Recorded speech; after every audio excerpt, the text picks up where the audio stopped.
Во тоа време сме имале богата музичка култура. Постарите штипјани знаат, еве и ние помладите сега учиме.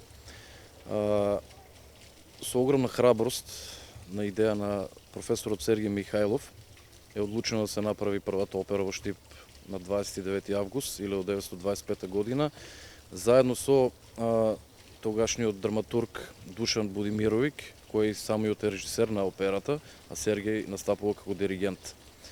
Ко дозволите да ги спомнам и останатите членови кои се регрутирани како солисти од Штипскиот хор Единство. Може да ги прочитам, пошто се многу, да ги спочитуваме. Раководителот на хорот е Драго Комарчич во тоа време. Настапуваат Андреас Чербаков, Благородна Бурева, Славко Нетков, Ристо Ѓоргиков, Глигорije Корински, Киро Караджа, Панче Мировски, Невена Пенушлиска, Невена Хаджикимова, Милка Крапчева, Ленка Коцева.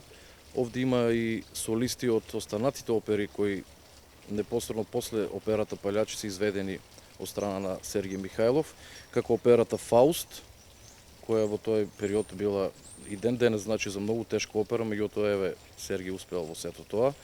И во наредниот период исто имало изведено 2 до 3 оперети